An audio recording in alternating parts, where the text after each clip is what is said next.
नमस्कार, जय जोहार। क्या आप भी गवर्नमेंट एग्जाम्स की तैयारी करना चाहते हैं? क्या आप भी मेमोरी टेक्निक्स और ट्रिक्स के जरिए बहुत ही कम समय में स्मार्ट स्टडी करना चाहते हैं? क्या आप चाहते हैं कि सीजी व्यापम टॉपर आपको पढ़ाए? तो डाउनलोड करिए योगेंद्र साहू क्लासेस ऐप। यहाँ 10 से अधिक गवर्नमेंट एग्जाम्स क्रैक करने वाले और सीजी व्यापम टॉप करने वाले योगेंद्र सर सीजीपीएससी और सीजी व्यापम के अंतर्गत होने वाले सभी एग्जाम्स की तैयारी कराएं। तो डाउनलोड करिए Yogendra Sahu classes app to be the best, learn from the best.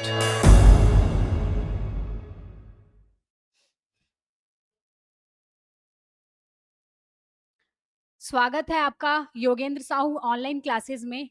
आज हम लोग जो छत्तीसगढ़ की नवीनतम योजनाएं हैं उनको डिटेल में देखेंगे।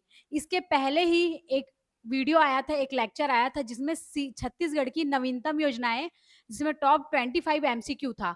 तो जब एमसीक्यू मैंने पढ़ाया था तो बहुत सारे लोगों ने कमेंट किया था कि मैम आप इनको डिटेल में लाइए करके। तो डिटेल में लाने वाली सीरीज स्टार्ट हो गई है। आज हम लोग महत्वपूर्ण 3 योजनाओं को डिटेल में देखेंगे और अगर ये सीरीज अच्छी लगेगी या इसको कंटिन्यू करना है तो आप लोग फिर से कमेंट करके बताइएगा। देन इसके आगे के सीरीज फिर हम आपको प्रोवाइड कर देंगे। तो चलिए स्टार्ट करते हैं। पहला पहला जो योजना है उसका नाम है दीनदयाल उपाध्याय भूमिहीन कृषि मजदूर कल्याण योजना। कौन सी योजना? दीनदयाल उपाध्याय भूमिहीन कृषि मजदूर कल्याण योजना। तो देखिए, नाम से ही समझ आ रहा है कि भूमिहीन कृषि मजदूर कल्याण, जो मजदूर ऐसे हैं जिनके पास भूमि नहीं है खेती करने के लिए, जो दूसरे के पास खेती करने के लिए जा रहे हैं, वो वाले मजदूर, उनके कल्याण के लिए योजना चालू की गई है। ठीक, तो इसका प्रारंभ कब हुआ है? तो इसका प्रारंभ हुआ है 20 जनवरी 2025। कब प्रारंभ हुआ है? 20 जनवरी 2025 को। किनके द्वारा प्रारंभ हुआ है? मुख्यमंत्री विष्णुदेव साय जी के द्वारा। और कहाँ पे? रायपुर में। देखिए, यहाँ से 3 पॉइंट आपके बन गए हैं ना। डेट हो गए यहाँ पे 20 जनवरी 2025, किनके द्वारा? मुख्यमंत्री विष्णुदेव साय जी के द्वारा। और कहाँ पे? रायपुर में। ठीक, अब उद्देश्य देख लेते हैं। उद्देश्य क्या बोल रहा है? भूमिहीन कृषि मजदूर परिवारों की शुद्ध आय में वृद्धि कर उन्हें आर्थिक रूप से संबल प्रदान करना है।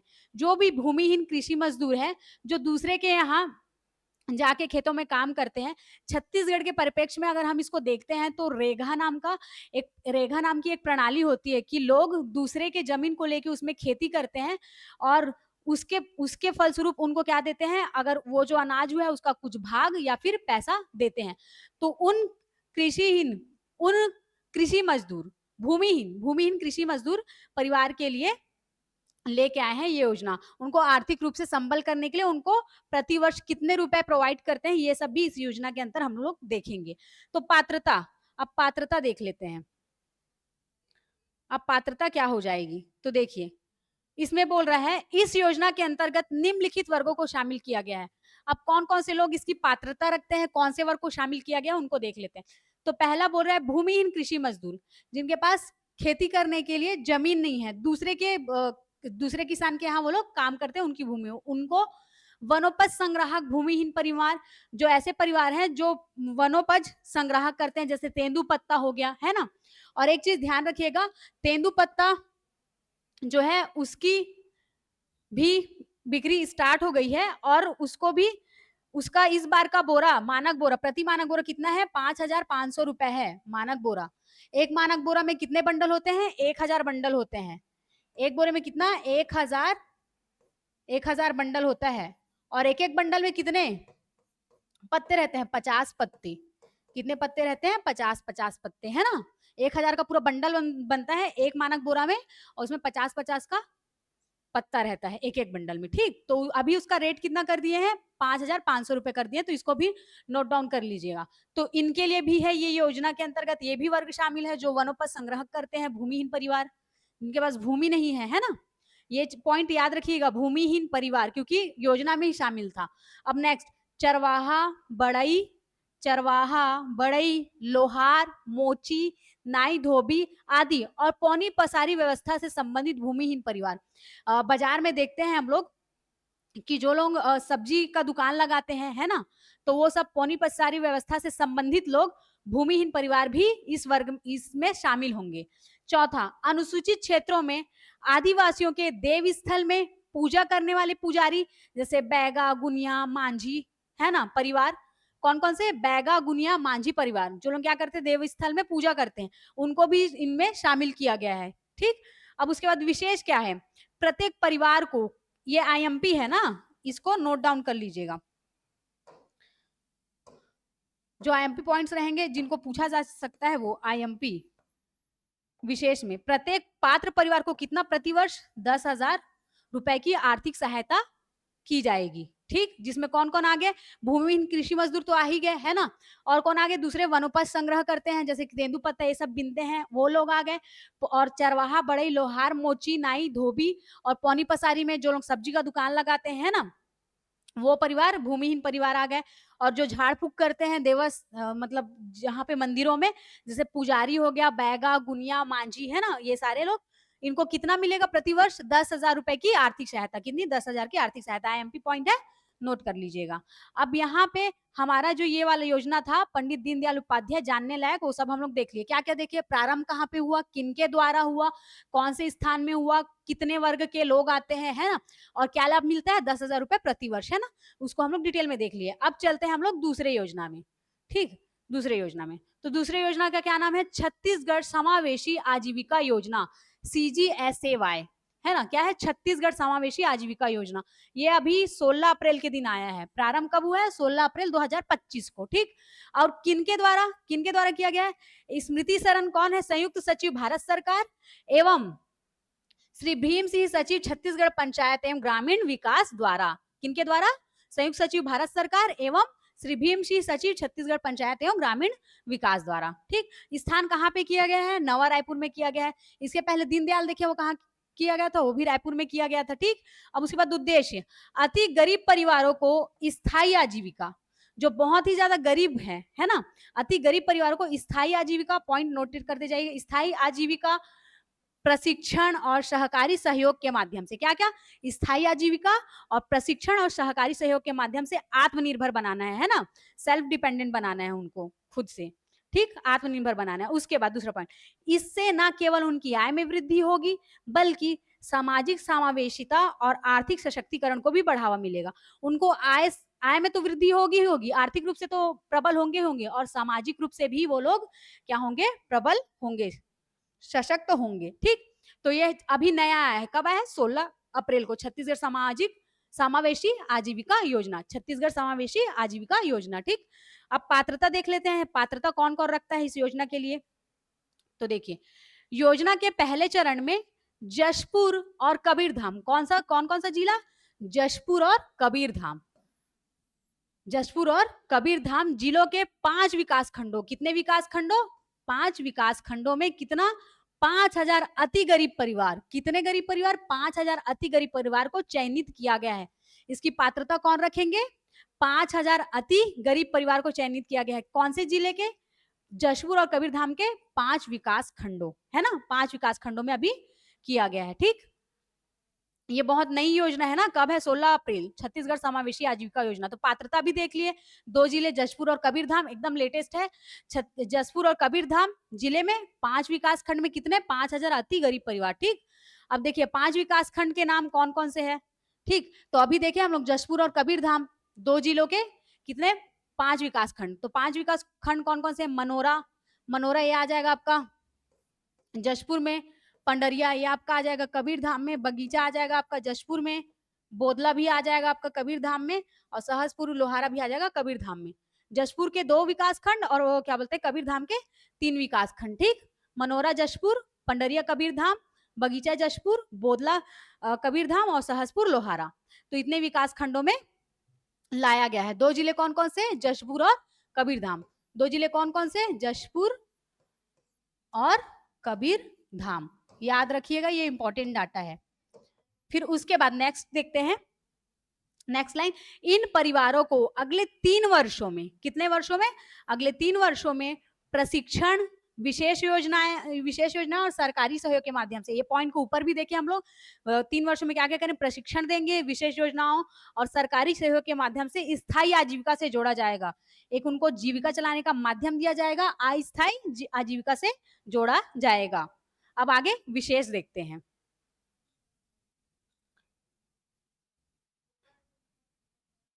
देखिए विशेष में क्या बोल रहा है, योजना के क्रियान्वयन के लिए 3 वर्षीय समझौता किया गया है ना? जिनमें उनको प्रशिक्षण देना है ना? प्रशिक्षण देना है ताकि वो लोग अपनी आजीविका को चला सके। तो ये प्रशिक्षण किनके माध्यम से दिया जाएगा उनको बता रहा है। तो बीआरएसी इंटरनेशनल एनजीओ है ना? ट्रिकल अप एनजीओ और प्रधान तकनीकी सहायता ये भी एनजीओ है। इन तीनों के माध्यम से इनको प्रशिक्षण दिया जाएगा। जो भी इसके अंतर्गत आ रहे हैं, जो 5 विकास खंड हैं, 2 जिले हैं हमारे जशपुर और कबीरधाम, है ना? तो उनमें जो लोग हैं उनको प्रशिक्षण देंगे। कौन देंगे? ये तीनों एनजीओ देंगे। इसके लिए 3 वर्षीय समझौता हुआ है। ठीक? नोट यहाँ पे बता रहा है कि ये जो है आपका बीआरएसी इंटरनेशनल एनजीओ क्या है? एक प्रमुख अंतरराष्ट्रीय गैर सरकारी संगठन एनजीओ है करके बोल रहा है। ये दोनों भी आपके एनजीओ हैं। ठीक? अब ये योजना तो देख लिए। और एक बात, कई स्टूडेंट लोग पूछते हैं कि मैम योजना याद करने में कठिन हो रहा है करके। तो योजना याद करने में कठिन हो रहा है तो आप लोग ऐसा कर सकते हो, किसी योजना को जैसे आप लोगों को पढ़ना है ना? किसी योजना को जैसे आपको पढ़ना है तो सबसे पहले तो आप लोग ऐसा कर लीजिए, योजना, ठीक, योजना का नाम हो गया। दूसरा, आरंभ कब से हुआ वो चीज देख लीजिए आप लोग। थर्ड, कौन किया, है ना? कौन किया उसको देख लीजिए। ठीक, योजना का नाम, आरंभ कब से हुआ, कौन किया, किस स्थान से किए, वो स्थान देख लीजिए। मतलब किसी योजना को ना याद करने के लिए उसको पार्ट में डिवाइड कर लीजिए, पार्ट्स में डिवाइड करोगे तो जल्दी याद होगा। योजना, आरंभ, कौन किया और स्थान, फिर उसके बाद 5वां पात्रता कर लीजिए, मतलब कौन पात्रता है, कैसे, किन लोगों को दिया जा रहा है वो, है ना? 6वां उद्देश्य याद कर लीजिए कि उद्देश्य क्या-क्या है करके, है ना? उसके बाद लाभ क्या मिल रहा है लास्ट में, वो पॉइंट, इतने पॉइंट वाइज करके आप लोग बना के याद करोगे ना तो आपको इजीली याद हो जाएगा, कोई भी योजना हो। पहले योजना का नाम कर लो, आरंभ कब से हुआ, कौन किया है, हमारे मुख्यमंत्री जी किए हैं कि प्रधानमंत्री जी किए हैं, स्थान, पात्रता क्या है, उद्देश्य क्या है, लाभ क्या है। यही तो मेन होते हैं किसी भी योजना को याद करने के लिए। किसी भी योजना को याद करने के लिए महत्वपूर्ण क्या होते हैं, यही सब होते हैं। किसी भी योजना को आपको याद करना होता है तो, है ना? किसी भी योजना को याद करने का यही एक ट्रिक है कि उसको इस तरीके से याद कर ले। ठीक? अब हम लोग नेक्स्ट वाला जो योजना है उसको देखते हैं। इसी प्रारूप में ही आप लोग याद करोगे तो जल्दी से याद होगा। अब चलते हैं नेक्स्ट।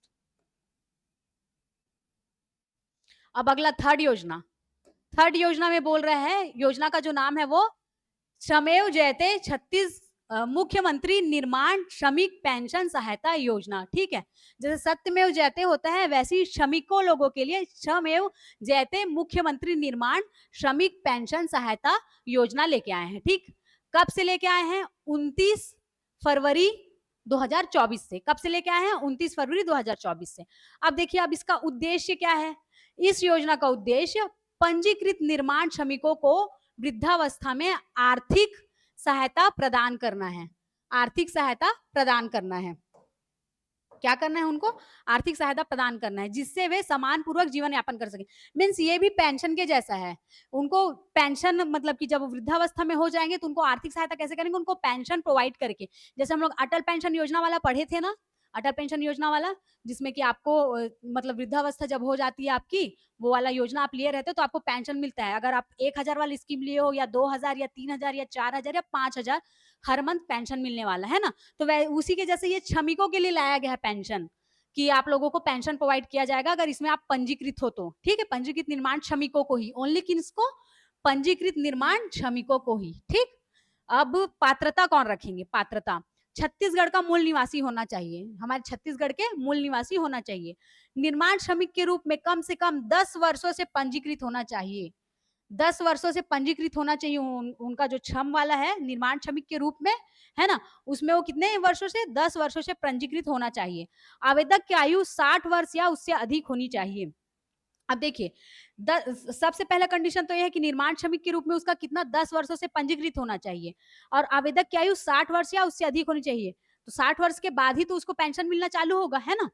तो इसीलिए क्या बोल रहा है, आवेदक कब कर सकते हो? 60 वर्ष या उससे अधिक होनी चाहिए करके। अब इसकी विशेषताएं क्या है वो सब देख लेते हैं। देखिए, योजना को याद करने का जैसे मैंने ट्रिक बताया था वैसे ही मैंने पीडीएफ को बनाया हुआ है। जैसे योजना का नाम दे दिए, फिर प्रारंभ दे दिए, फिर उद्देश्य, फिर पात्रता, कहाँ से किए, कौन किए, जहां पे इंपॉर्टेंट होगा उस चीज को वहां पे याद करना पड़ेगा। ठीक, उसके बाद विशेष देख लेते हैं। विशेष में क्या है? पात्र निर्माण श्रमिकों को कितना 1500 रुपए प्रति माह, कितना 1500 रुपए प्रति माह। अभी जैसे महतारी वंदन योजना वालों को 1000 रुपए प्रति माह मिल रहा है ना, वैसे यहाँ पे वृद्ध लोग को है ना पेंशन दिया जाएगा। वृद्ध क्या होने चाहिए, निर्माण श्रमिक के रूप में रजिस्टर होना चाहिए 10 वर्षों से, उनको श्रमिक को ठीक पेंशन प्रदान की जाएगी। फिर दूसरा लाइन, यदि पेंशनधारी श्रमिक की मृत्यु हो जाती है, अब देखिए इनको पेंशन मिलना था पर मृत्यु हो गई, तो उनके आश्रित, उनसे आश्रित जैसे कि पति है तो उसकी पत्नी को मिलेगा, कितना मिलेगा 750 रुपए प्रति माह की पेंशन दी जाएगी, है ना। और मान लीजिए जैसे पत्नी श्रमिक निर्माण के रूप में रजिस्टर्ड है ना, तो उनकी अगर मृत्यु हो जाती पत्नी की तो किनको मिलेगा, पति को मिलेगा, कितना 750 रुपए। तो ये 3 योजनाओं को हम लोग डिटेल में देखे हैं। अगर ये सीरीज आप लोगों को अच्छा लगा तो आप लोग कमेंट करके बताइएगा। देन इसके नेक्स्ट सीरीज हम लोग ज्यादा, जैसे आज 3 योजना को लेके चले हैं तो थोड़े ज्यादा योजनाओं को, जैसे 5 योजना 6 योजना ऐसे करके लेके चलेंगे और डिटेल में पढ़ेंगे हम लोग, ठीक है। आज कौन कौन सी योजनाएं हम लोग कवर किए, एक बार रिवीजन कर लेते हैं। 3 महत्वपूर्ण योजना क्या क्या देखे, दीनदयाल उपाध्याय भूमिहीन कृषि मजदूर कल्याण योजना, नाम से ही समझ आ रहा है भूमिहीन कृषि, जिनके पास खेती करने के लिए क्या है, जमीन नहीं होती, वो दूसरे के यहाँ जाके करते हैं, ठीक। कौन किए थे, 20 जनवरी 2025 में हुआ था। कौन किए थे, मुख्यमंत्री विष्णुदेव साय जी, कहाँ पे, रायपुर में, ठीक। उद्देश्य वही है कि भूमिहीन कृषि मजदूर है उनको क्या है, आर्थिक रूप से संबल बनाना। फिर उसके बाद कौन कौन वर्ग शामिल थे उसको देखे, भूमिहीन कृषि मजदूर, वनोपज संग्राहक जो तेंदुपत्ता ये सब चीज इकट्ठा करते हैं वो लोग भी, चरवाहा, बढ़ई, लोहार, मोची ये सब भी, पौनी पसारी जो लोग बाजार बाजार लगाते हैं ना, मार्केट लगता है, वो लोग भी जो भूमिहीन परिवार है उनको। अनुसूचित क्षेत्रों में आदिवासियों जहाँ पे मतलब पूजा स्थल में झाड़ फूक करते हैं वो बैगा, बुनिया है ना, मांझी, ये सब लोग। और प्रतिवर्ष कितना मिलेगा, 10,000 की आर्थिक सहायता। अब दूसरे में चलते हैं, रिवीजन कर रहे हैं फटाफट, है ना। दूसरा क्या है, 16 अप्रैल के दिन आया है, कौन सा, छत्तीसगढ़ समावेशी आजीविका योजना, जिसको क्या बोलते हैं, CGSAY, ठीक है। किनके किनके द्वारा है, स्मृति सरन, संयुक्त सचिव भारत सरकार के द्वारा, और क्या है हमारे छत्तीसगढ़ पंचायत एवं ग्रामीण विकास के द्वारा। और कौन सी स्थान से लाया गया, नवा रायपुर। उद्देश्य क्या है, वही जो अति गरीब परिवार है उनको क्या करना, प्रशिक्षण देना, आजीविका चलाने के लिए सहकारी सहयोग के माध्यम से, ठीक है, आत्मनिर्भर बनाना। इससे न केवल क्या होगा, उनके आय में वृद्धि होगी, सामाजिक उनकी संबलता बढ़ेगी, है ना, ये सब चीज होगा। पात्रता, पात्रता में 2 जिले देखे थे हम लोग, कौन कौन से, जशपुर और कबीरधाम। उनके कितने विकासखंड, 5 विकासखंड।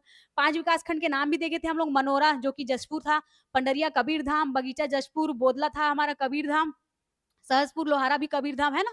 इन परिवारों को कितने, 3 वर्षों में प्रशिक्षण दिया जाएगा, 3 वर्षों में प्रशिक्षण दिया जाएगा विशेष योजना के तहत। अब प्रशिक्षण किनके द्वारा दिया जाएगा 3 वर्ष का, तो ये 3 एनजीओ थे, BRAC इंटरनेशनल एनजीओ, ट्रिकला, प्रधान, है ना।